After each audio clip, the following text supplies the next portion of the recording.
Good morning, friends. Welcome to Akulmach, and today I'm going to discuss the daily important news items with you, and also provide analysis. Basically, what we are trying to do is basically decipher and try to understand the reason behind whatever is happening in our media, etc.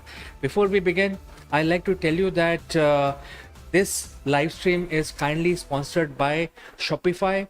And if you want to become an e-commerce player, which is very important in today's environment, I mean, if you want to sell something on the in the digital space on the web, then you have to create mechanisms to basically start your e-commerce presence or digital presence with payment gateway integrated, and also all kinds of sales channels integrated. So we are bringing a special scheme from Shopify, and if you are in India, then you can use the link below given in the description. For rupees 20 per month for next 3 months, you can actually start your digital e-commerce business. You can convert your website into a powerhouse of basically started with your e-commerce presence. You can also create a online shop or store. So all kinds of opportunities are available, so kindly use the link below and avail this discount. All right, let's move ahead. So what are the important things which are happening around us since we are in India? So let me look at my mobile, and as you can see, you can also see my mobile. The flood, that is on everybody's mind. This news about flood and what is going on. I think it's not something usual, run of the mill. It is something very, very specific, that the water is overflowing from the Yamuna river, and unfortunately or fortunately, Yamuna river is the lifeline of Delhi. Because of Yamuna, there is water availability and resources, etc. So Yamuna river is overflowing, and why this is happening, this is something that we need to understand. Well, Yamuna comes from Himalayas, and in the process it also gets a lot of debris and stones and all kinds of things in it, and also a lot of pollutants are also added every year by humans all across the bank of Yamuna. So it is the responsibility of the municipal corporation in all cities to basically make it deeper every year, because every year the slit will accumulate at the bottom of the river, and you need to distill it. You need to remove all the debris or all the pollutant or all the muck which is thrown into the river. Take it out, and so that the depth of the river is maintained, adequate depth of the river is maintained. Since this is a responsibility of municipal corporation, they should have done that. They should have distilled the Yamuna. Unfortunately, this time it seems that they have not done their job properly. They have really not looked at it very effectively. And the rain is monsoon rain. As we know that the famous monsoon rain are very, very heavy, and because of that there is excess water flowing through all the rivers, not only in India but also in China and also other places. Wherever there is summer rains, after hot summer, if it rains, there will be excess water in the river. So looking at the contingency, our decision makers should have planned that, because this is a annual affair, monsoon is going to come. You can't stop it. It is going to come every in month of June or July. It is going to come. It is going to start torrential rain. So it is better to be prepared than feel sorry. And this is what has happened here. And I feel that this is a responsibility of the municipal corporation of Delhi, because Yamuna river is flowing through many cities, and every city is not facing this problem of overflowing water into their urban areas. There are so many cities across the bank of Yamuna, but only Delhi is facing it. Delhi is the capital of India also, and this kind of scene happening in Delhi is very, very alarming.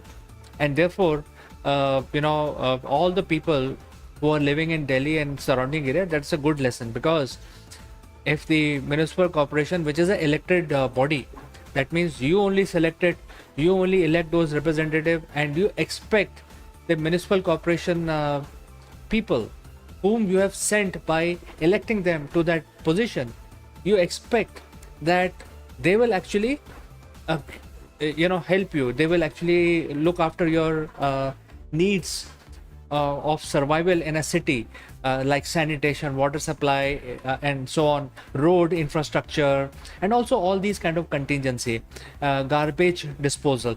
These are all responsibility of the municipal corporation. So your expectation is that, and you are also casting your vote to select these people and send them to municipal corporation. And after that, such a thing happens, then usually politicians, what they do, they blame each other. This is exactly what is going on. They are blaming each other, and your work is not getting done. And especially I pity people who are living in the surrounding areas of Yamuna river, which are completely inundated. I mean, if you switch on the TV, you will see that livelihood of such people is so bad. Even the upmarket areas, they are fully submerged, because what they will do, and now it is too late. Even if you start your pumps, where the water will go from here? Because if you have your pumps as well working day and night, they have to pump out the water from this inundated areas and take the water somewhere. Usually that somewhere is a river. Now river is overflowing, so if you pump the water, where you will take the water from there? So it's a catch-22 situation, so nothing can be done. As the government is already telling you, nothing can be done. So this is exactly what is happening. Now I have Ravi Suvari. Ravi is saying hi, and he has joined us from LinkedIn. Ravi, let me display your name. Okay, so your name is not visible here. So hi Ravi, you have any opinion on that? Kindly send in your comment. So this is exactly what the situation is. So before you cast your vote in future, make sure that you have selected the right candidate who is going to work for you, because you are the people and you are casting your vote. So now the responsibility lies on you also, because in democracy, who goes and who actually works for you, you decide. And since people have decided, guys like you and me, who are you going to put blame on? So while these people create news fighting cats and dogs, but ultimately for 20 to 30 days in future from now, the water is not going to recede until the river actually comes down. So basically people are going to suffer, and therefore it is our responsibility to make sure that we select the right candidate who is going to work for us. So this is a big lesson from the rains that we are experiencing, especially in the capital city. All right, let's move on to the next one, which is amazing story of ISRO, which is the launch of Chandrayaan-3. So what is so special here? I mean, somebody asks, this is something which has happened, this is version 3, but let me tell you what is so special here is, number one, this is the LMV3 launch vehicle, and this has worked perfectly. I mean, if you follow the news, the LMV3 has worked perfectly. And why it is important? Because LMV3 has the capability to send our Indian spacecraft into geostationary orbit. Now geostationary orbit is not 400 kilometers, it is 36,000 kilometers away from the surface of the globe. So sending a spacecraft so far off requires a very powerful rocket, and this LMV3 is perfect perfectly worked in this space. So it's not only sending the Chandrayaan 3 into the space, there are multiple objectives that has been achieved by ISRO. One is that LMV3 platform has been tested, so that in future, in next 2 years, basically, Gaganyaan can be sent, which is man on the in the space, and that is going to be the very, very important mission for India, because India will then become among only as a fourth nation to have that capability who has sent humans into space. So this launch vehicle is going to play a major role. So first is launch vehicle itself. Second is the Chandrayaan, its version 2, and they have actually learned from the previous failure, because success, you know that friends, success will come to only those who fail. If you don't fail and you keep achieving success, you will not really feel the real meaning of success. So today's leaders are yesterday's failures. So we have to understand that. And therefore, even in case of NASA, when they landed on the moon, that means soft landing on the surface of the moon using different kinds of mechanism, they failed 8 times. So it's a journey, and that information, how do you land on the moon, is kept with NASA. We have to do our own research and development. We have to do our own trial and method, and this is exactly what is happening. So even though the Chandrayaan 2 did not made it to the surface, however, this will definitely make it, because if you heard the director of ISRO, he actually very clearly gave picture of what is so different in this particular spacecraft, why it is so special, because they have actually learned from the failure of Chandrayaan 2. But Chandrayaan 2 was not an entire failure, only the soft landing part was a failure. So it is kudos to ISRO. I would say that they have turned around, they have corrected their mistakes, they learned from what was going on in the case of Chandrayaan 2, and Chandrayaan 3 has those mistakes have been corrected, incorporated, new features have been incorporated. So that is why this is really a very, very important step in our journey to space. And as you know, friends, it is important because the next frontier is space. Everything is going to happen, the mining, colonization, everything will happen out of space. And if you don't have the capability to send our people into space, then we will be left behind.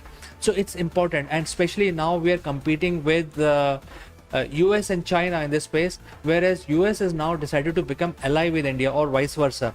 India has signed up the Artemis Charter. India was the 23rd country to sign up, jointly work on the moon colony mission, which is the Artemis mission of NASA. We have also signed that, but we have to create our own impact. We have to create our own launch vehicle, own capability, and this is one step towards that. So that is why it is very exciting, and that is why people who understand, they were glued to the screen trying to find out what is so special in Chandrayaan 3 which India will achieve. All right, so Ravi, if you're still watching me, if you have any comments, please share your comments. All right, let's look at the other one, which is India defense and security ties with Thailand. So this is something which is specific to geopolitics. Now we know that India is a large country, but Thailand is also not a small country.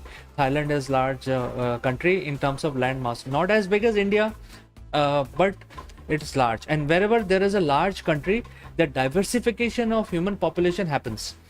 So Thailand is quite diversified, not as much as India, but still, considering the Southeast Asia landscape, it is quite diversified. It's a large country.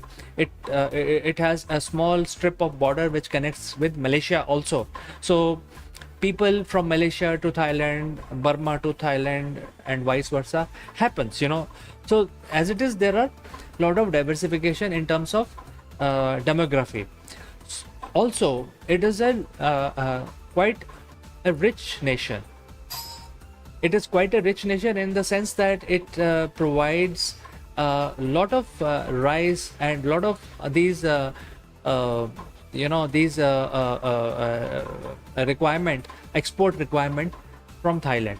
And Thailand is also part of the it has the ocean front in Indian Ocean, and therefore a maritime relationship or a military naval relationship with Thailand is important for both countries, for India as well as for Thailand. And Thailand is quite close by. It's not very far off. It's very close by. It's a close by country. The flight takes not more than 2.5 hours to reach Bangkok.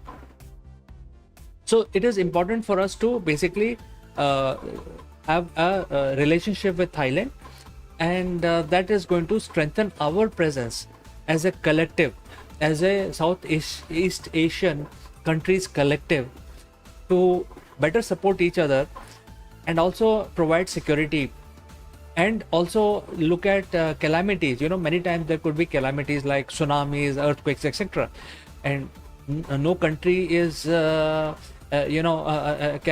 help themselves in case of a large calamity. So any relationship between Thailand and India is welcome. So it is important. People who have traveled to Thailand, they will know that Thailand has a very rich culture.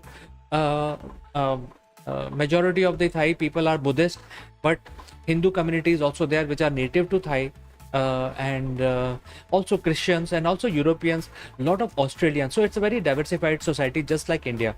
So a lot of synergy can happen between India and Thai people. Most of the Thai people speak a dialect which is very easy for Indians to grasp and learn. So that is why this is an important thing, and my view is that we should actually start working with Southeast Asian countries more and more. We should start supporting countries like Sri Lanka, countries like Thailand, Burma in their endeavor. And by the way, if you are part of the channel, you would know that we had covered, there was an agreement between US and India to support Fiji, so which is also a Pacific country, and most of the residents of Fiji immigrated from India. The Fiji Islands has a lot of Indians, many generations back, and but Fiji is an important island nation in Pacific. So we are actually already supporting Fiji in terms of upscaling their people so that they can join the mainstream globally.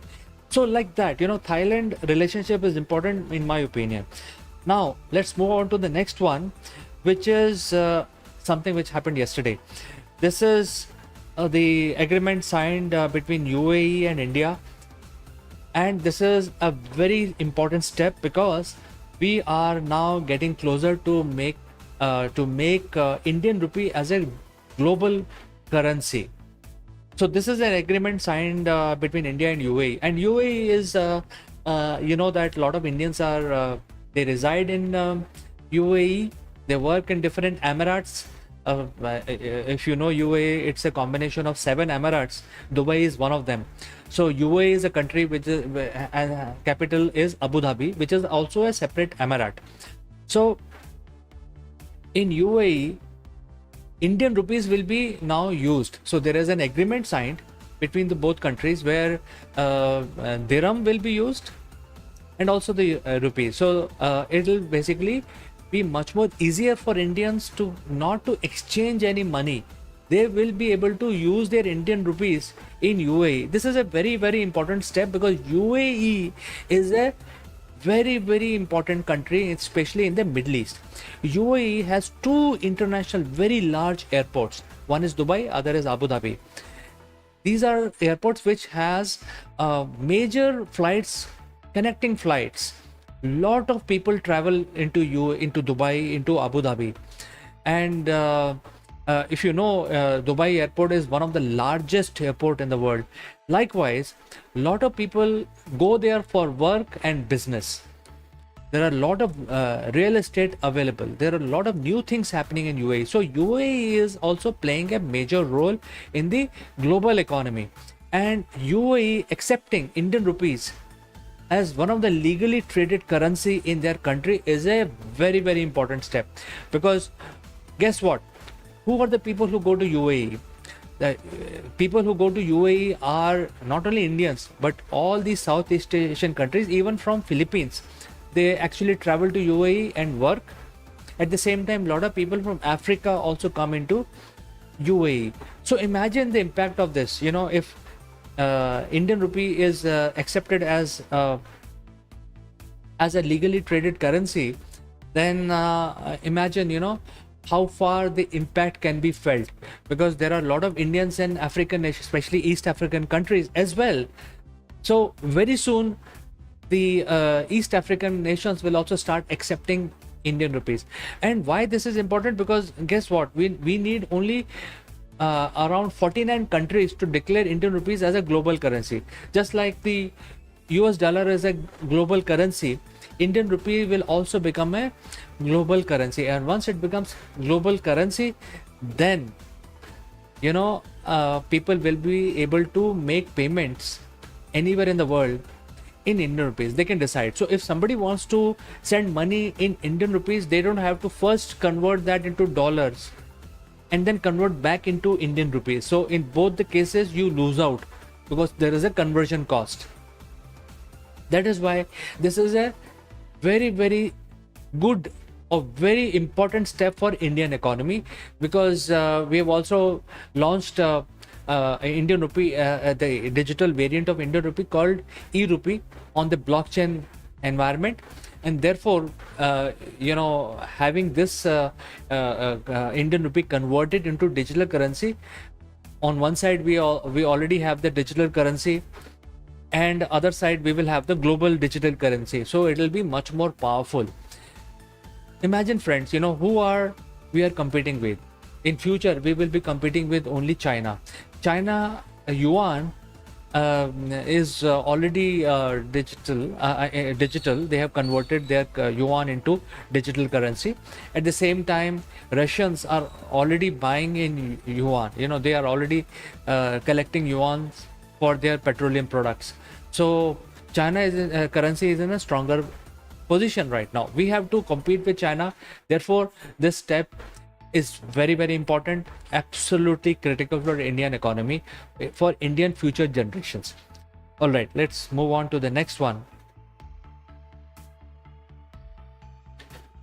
All right, so France visit was quite successful, I would say.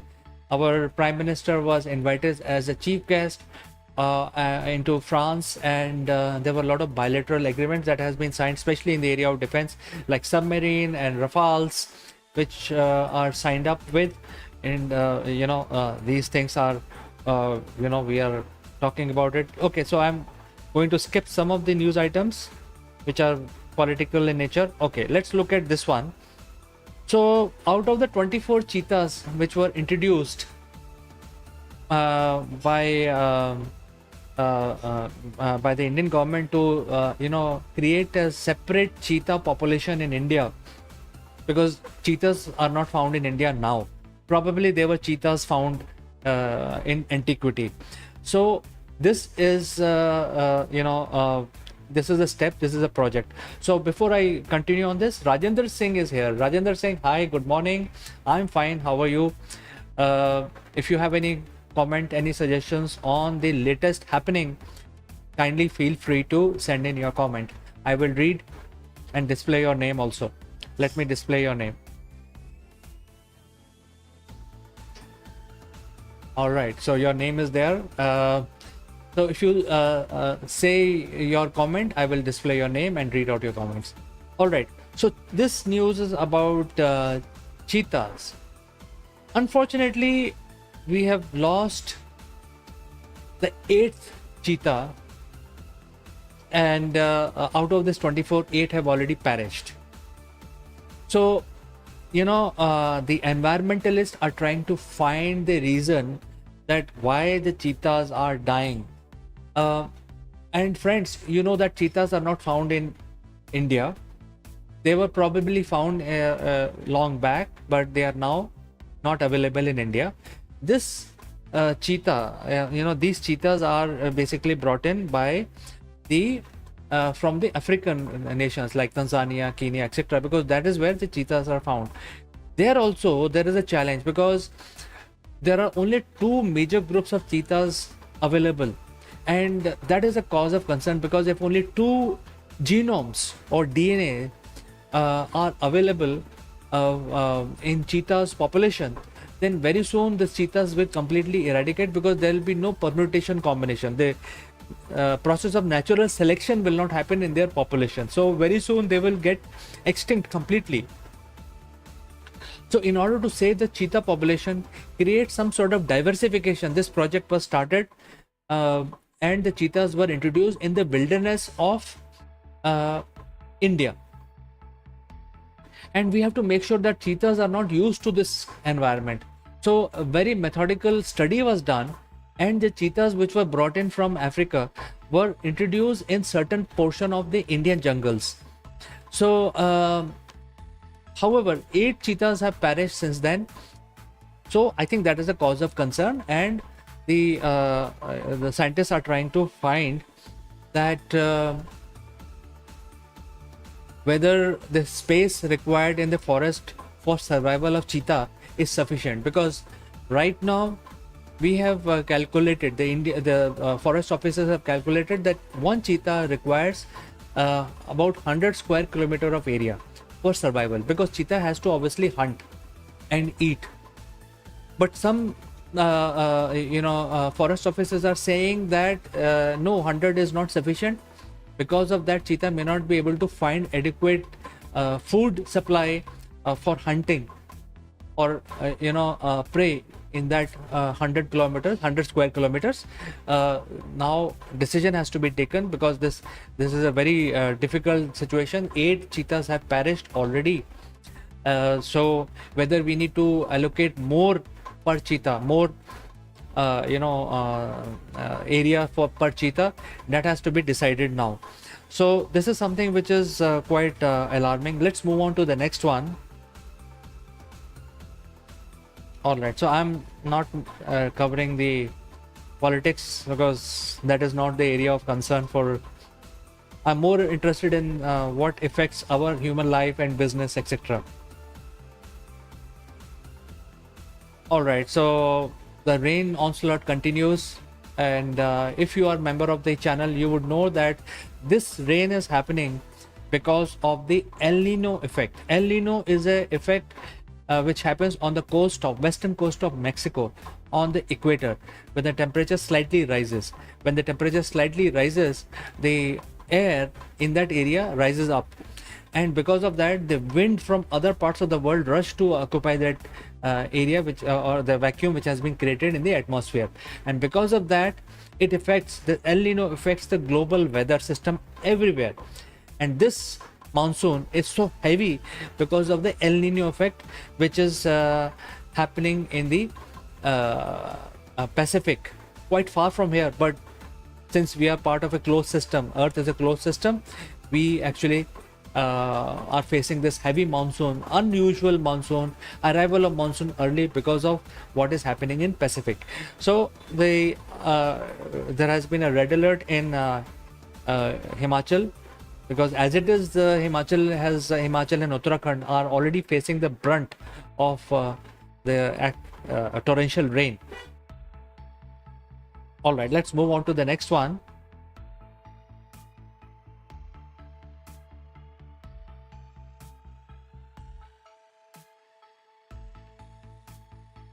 All right, so the Scorpion class submarine, there has been an agreement between France and India to develop and to produce Make It in India, under the Make It in India scheme, to manufacture submarines in India.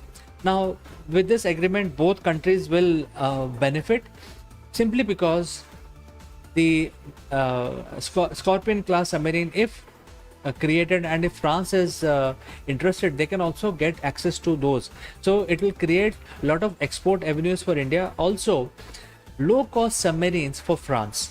So this agreement is important for both nations, and that is why this is something which is important, and it is also important for our own security. As you know, friends, we already have a fleet of submarines, and our submarines can counter the Chinese submarine. So therefore, it is important.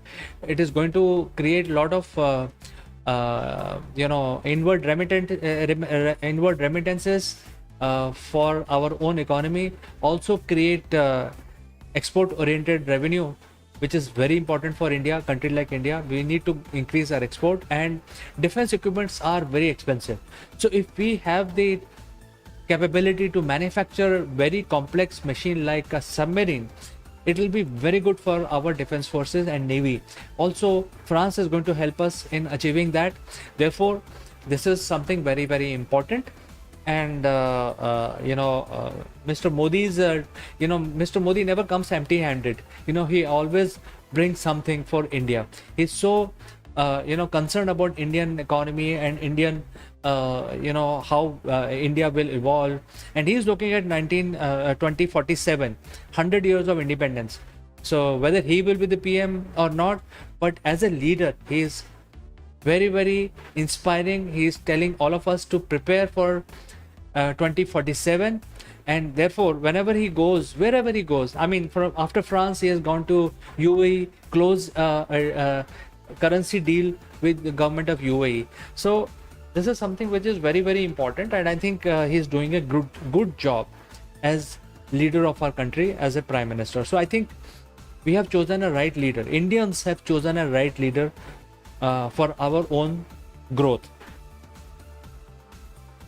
All right, let's move on. I am skipping all the political news because that is not something which is very important.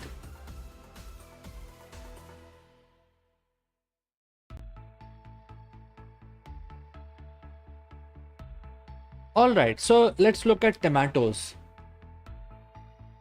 Well, tomato, believe it or not, is not a vegetable. Although it is used in all vegetables, all kinds of cooking, tomato is used across the world. But even in India, the tomato is not actually, from scientific standpoint, is not classified as a vegetable. It's actually a fruit,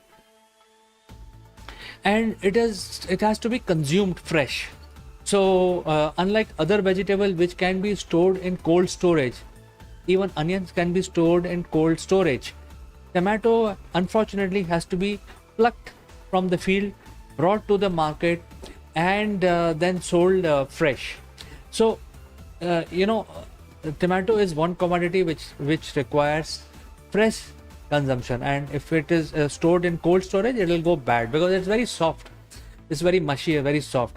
So because of this torrential rain, what has happened is the tomato crop got completely destroyed because of the rains.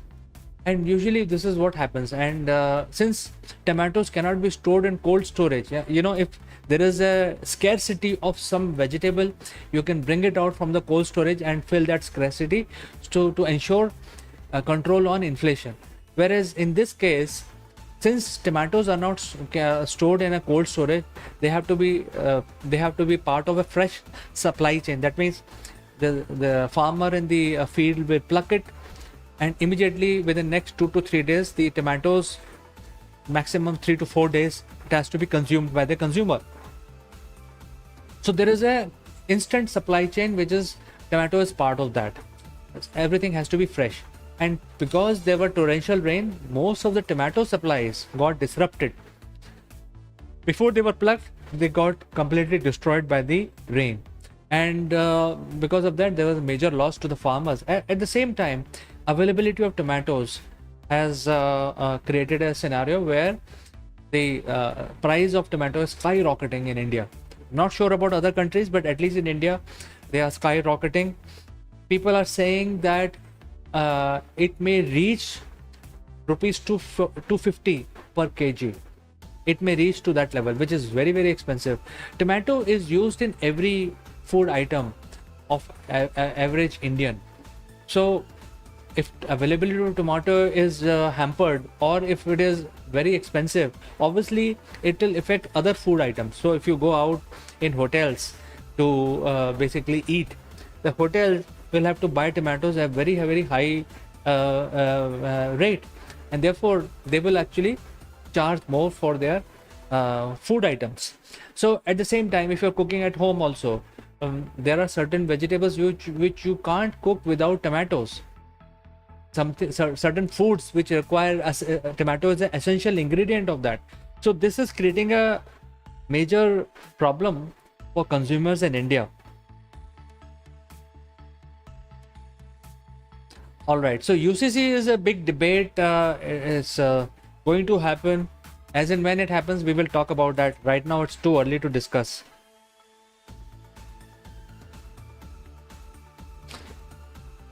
All right, so this is regarding gaming community. So there are certain people who are very, very serious gamers. And as you know, gaming is completely streamlined.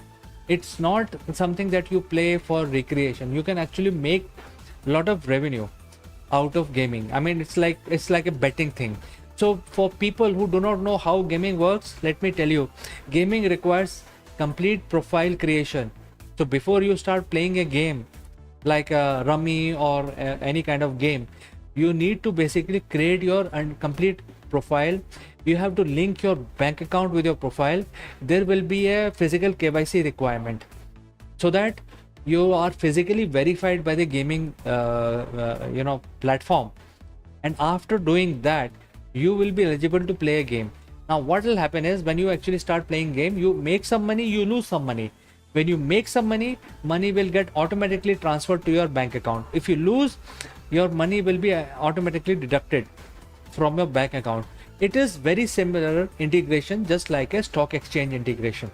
So therefore, before venturing out into playing games, make sure that you understand this game thoroughly and you understand nuances. You have the appetite, the commercial appetite, or money in the bank before you start playing, because you will lose the money also while gaining. Everybody wants to make money, but you can also lose the money, and usually when you lose, it's big money. So make sure that you are mentally prepared to venture into gaming arena, and you have adequate funds at your hand, at your disposal, using which you want to play the game, because your KYC is completely done. So you can't get out of this situation. If you are liable to make the payment, since your KYC is already done, somebody will come and catch you for collection if you do not pay online. All right, so but this particular thing is that even on the money that is earned by gaming, the GST is 28%, very, very high. So you will not start realizing your profit until you make at least 100% profit, because 28% will be taken by the government of India.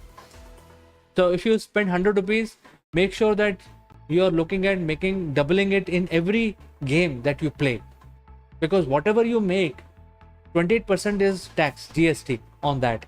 So now some of the gaming agencies are saying that this is too heavy.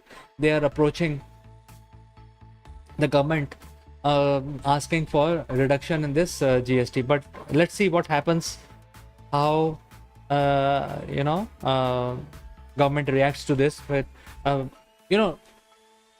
it is like this. We are living in a democratic country. Let me go back to this news. We are living in a democratic country where there is a freedom. As part of the freedom, as what you want to do, you should be allowed to do, barring anything to do with national security, which is definitely not done. But anything else other than national security, you should be allowed to do things. However, what you do is also governed by the legal system. So if you don't do it right, then legal system will catch you. Similarly, if you want to play games, if you want to do betting, it should be allowed, because we are a democratic country. This is exactly what has happened. But government don't want you to play, because there is a risk of losing out big time. So therefore the tax is high. Government want to discourage people, but at the same time they also want to provide a facility. Who are expert in that game, who think they can make money, the freedom is given by allowing these games in India for you to play. So that is the reason. So the tax is high is only to create a deterrent, so that normal people don't fall into this habit of playing. I mean, you don't want to basically, without visiting Las Vegas, lose all your money using an app. So if you do that, usually if you have a lot of funds, you people lose a lot of money in Vegas. But if you do it sitting at your home, the government is quite thoughtful, and that is why they are saying that, hey, don't lose all your money, and therefore these checks and balances are there. So Adani is in doing great things again, and they have signed up with Bangladesh to provide electricity to Bangladesh. This is the first international project around electricity that Adani is signed up with. And it is important because ultimately the electricity produced has to be shared by India or vice versa between Southeast Asian countries, because energy requirements are going to increase as we progress, as we pass days. Our hunger for energy is increasing, and we need to basically make sure that we are transferring from thermal power to solar power and hydropower. We have to ensure that we have sufficient solar energy, and that is why there is a global solar alliance which is headed by India, created by India and headed by India. And roughly about 20 to 30 countries have already signed up. These 20 to 30 countries will start sharing resources. When I say resources, it is electricity, largely electricity. They will be sharing, and this is one of the agreement which has a far-reaching impact, because now you're sharing your production, electricity production, with another country which is not part of India. I mean, it's just an independent country, but you're going to sell your electricity through a power grid to that country. And this is exactly what is important here. So the takeaway for general people is that this is one business opportunity for Adani. Of course, without business, how can you survive? And any entrepreneur will actually get into opportunities and try to find where are the opportunities, and so therefore this is there. But as part of the Solar Alliance, Global Solar Alliance, there this is bound to happen. This is going to happen, and initially all the countries which are connected via land, it will be a lot easier to erect towers. But in future, African nations and also Malaysia, Singapore, Thailand, etc., these far off nations will also start sharing electricity between India and them using undersea cables. That is actually the overall plan. So this is the first project of that kind where an Indian company is selling electricity to another country which is outside the Indian border. So that is why this is an important news. All right, so let's look at what is important today.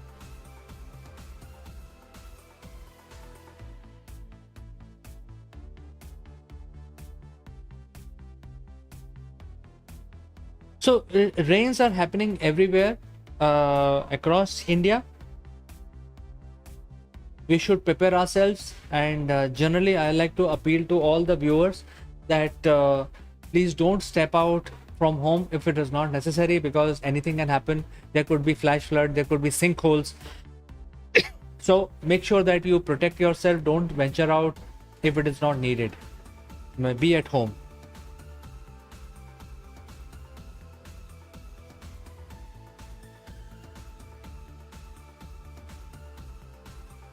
All right. Now this is news about Dharavi. So Dharavi, as you know, is the world's second largest slum. So I mean, all over India, people would have heard about Dharavi because Dharavi has been featured in many movies. So Dharavi is a slum area. If you land into Mumbai by flight, you actually pass over Dharavi. So you see all these kind of hutments and all these kind of things when you land in Mumbai. So this is a very, very old slum. It dates back to about 150 to 200 years old.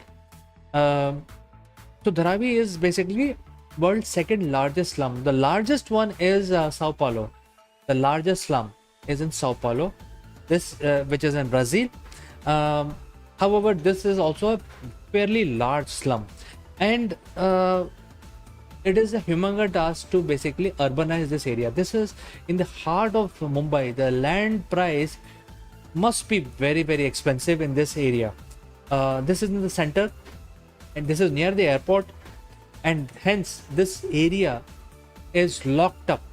The potential for this area when it comes to real estate is huge.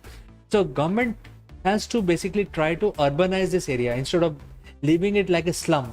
And therefore the first project has been given to Adani, and also Tata is also, I think I heard that Tata is also trying to urbanize this area. So certain area will be found out, earmarked, and given to the private firm to urbanize it. So a lot of malls, high rise may come up in future. So I think that is a good move, and people who do not know about this is something which is important for urban development, because even though the people here are living for 200 years, doesn't mean that they have to continue living like that.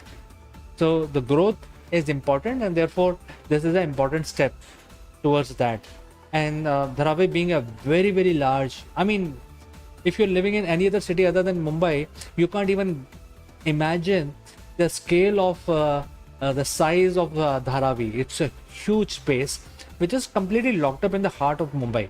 And Mumbai has the highest real estate. If you know, the cost of real estate is very high. So Dharavi residents are sitting on a gold mine actually. The land is very expensive, but they are living in a hut. So I think that is something which we have to look at from the economy standpoint, and that is why this is an important decision taken by the government of Maharashtra. So we have already covered Chandiyan in detail.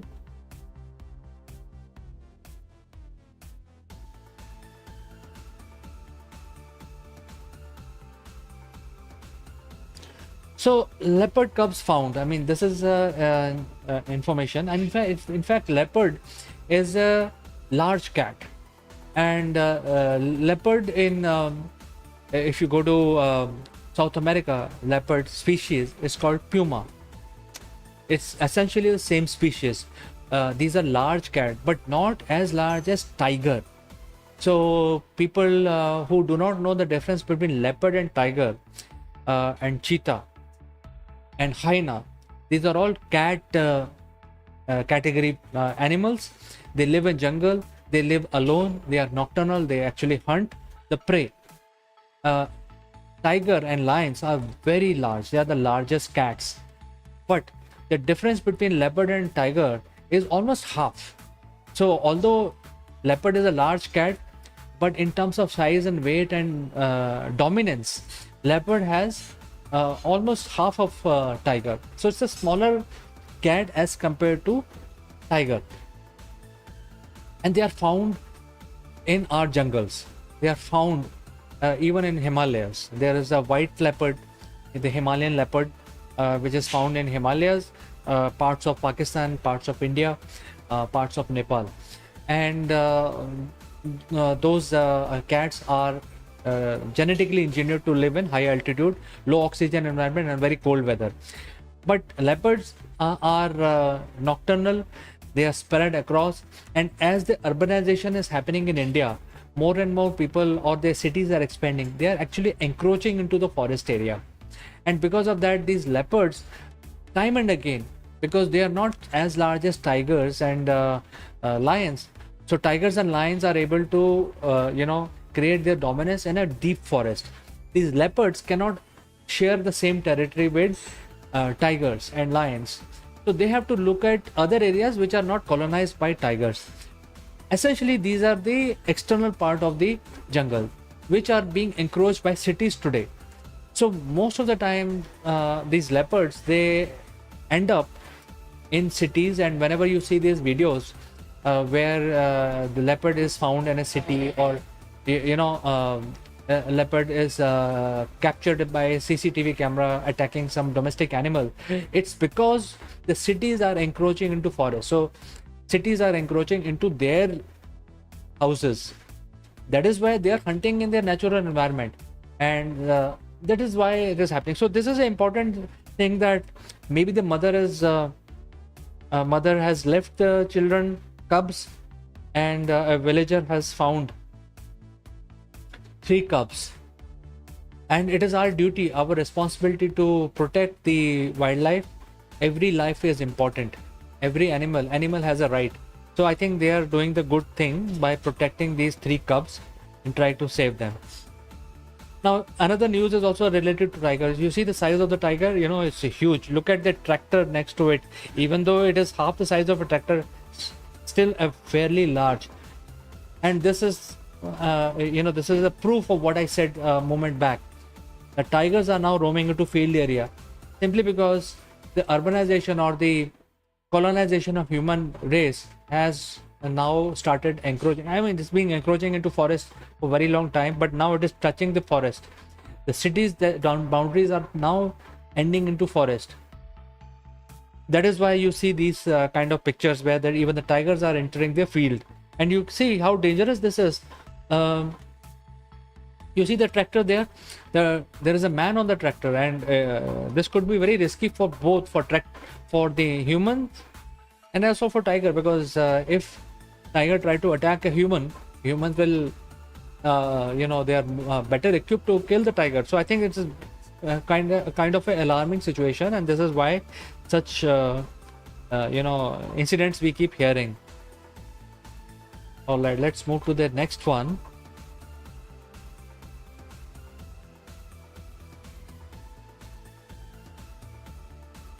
So this is regarding the Wagner fighters they started training with Belarusian soldiers. Now Belarus is a very important ally of Russia. Wagner is a private fighting force, militia force. Some people say that they have 50,000 soldiers, highly trained soldiers, and they are private. They are not governed by any government, and they are also headed by the personal friend of Putin, President Putin. So this is a private force. They have worked in 11 countries and they are for hire. They are, another word in English is mercenary. So Wagner Group is a mercenary fighting force, not a professional army, but they are quite well trained, very well equipped, and for money they are willing to fight for any sides. So they are getting training now under Belarusian army. So they are going to learn the tricks of Belarusian army in Belarus, because they have been recently sent to Belarus to get stationed on the border of Belarus, which is connecting Poland as well as Ukraine.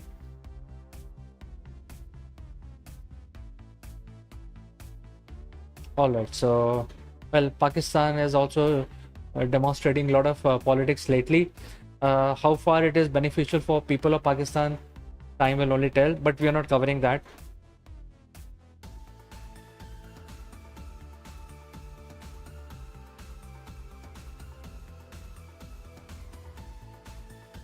Okay, so as part of the Uniform Civil Code, this is an important item. So what happens is there are rights for every human being. There are rights for wife, there are rights for husband, there are rights for parents. So as part of UCC, this is going to be included in the draft of UCC, where old parents will have to be taken care by the children, and this will be governed by the law. And therefore this is an important item where there will be no rights. We have to see the draft, but this is one very important item which has been included, that there will be some sort of punishment for children who do not take care of their aged parents. So this is going to be included in the UCC. Although this news is about the Karnataka High Court, but very soon we are moving towards that. Every state will have to adopt to Uniform Civil Code, because this kind of situation can happen irrespective of whichever caste, creed, religion you belong to. You may decide not to look after your parents when they have become old. So this kind of situation should not happen in a country like India. So therefore, whether you are from whichever caste, creed or religion, this is a common problem, and I think this will be included in the UCC. All right, so let's talk about Twitter. Twitter, I don't know, friends, you think Twitter is the same vibrant place what it used to be earlier? Because there are a lot of restrictions that are now imposed on tweeting. For example, if you're not certified, verified, the blue tick Twitter, just like you see the blue tick here in front of Elon Musk name. So to get blue tick, you need to pay certain money to Twitter. That means if you have that kind of money, you can get yourself certified. The other thing is that for free users who do not care about this blue tick, the number of tweets they can view per day has been limited to certain numbers, which is a bad thing, because if you pay money, you can tweet. If you don't pay money, you will not be able to tweet, or you will not be able to see all the tweets from the people you have followed. So there is a limit. There is some software program which is running, which limits the access to tweets from your follower. So this is something which is happening here, and because of this money game, now Elon Musk is saying that he still see negative cash flow in Twitter. Well, the cash flow will be negative because people will move away from Twitter, because they don't see any value in Twitter as it used to be. The Twitter used to be a very vibrant place and all that. I think whatever they are doing is good. I'm not trying to create any negativity around that, but restricting people is something which is not right. And if people don't get access to all the tweets made by the people who they follow, then what's the point in tweeting itself? So that is why I think this is something which is quite alarming, and that is why he's saying, Elon Musk is saying that he do not see cash flow coming into Twitter. Still he's seeing negative balance. All right.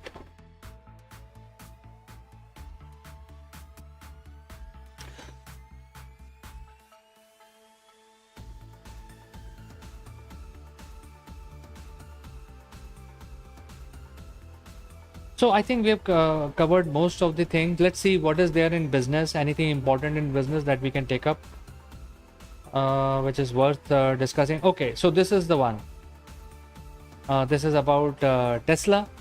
And as you know, this is the Cybertruck, as it is known as. Let me tell you, I mean, last 2 minutes left in our show, daily show. Elon Musk is very focused. Elon Musk is extremely focused on his Mars mission. He has already said that by 2050, he wants to see 1 million humans living on the surface of the Mars. So if you look at his companies, I mean, if you look at, just examine his companies. You have Tesla, you have solar power venture, you have the boring company which actually drill tunnels into the earth. Then you have this Starlink, which is communication. Now he has Twitter, which is the social media. He may have 1 or 2 more companies, but most of these companies are geared up with one intention, which is Mars mission, and also this Cybertruck.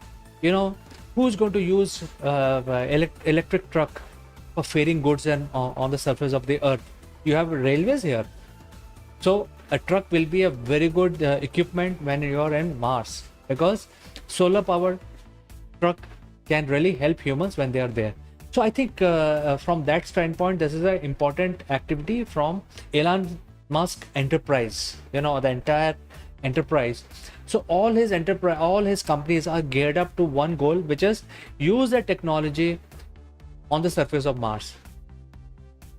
The Starlink also is an important step, because once you cover Earth, you create a Earth-wide internet and create an omnipresent net. That means your net will never fail. If you step out of the city, you will always be connected through a satellite. Same kind of stuff will be done on Mars. So when humans actually land on Mars, they will have communication network. Without communication network, how will you survive for long? So look at his companies. They're all geared up to support life on Mars. And Cybertruck is basically one of the mechanism where the trucks can be used, or the electric vehicles can be used on the surface of the Mars. So friends, I've come to end of my show. The time is up. I will meet you tomorrow 10 o'clock sharp. Make sure that you join me tomorrow, and we will discuss about tomorrow's headlines, and uh, analyze them from my standpoint. Thank you for watching me, and thank you for joining me live. See you tomorrow. Bye bye.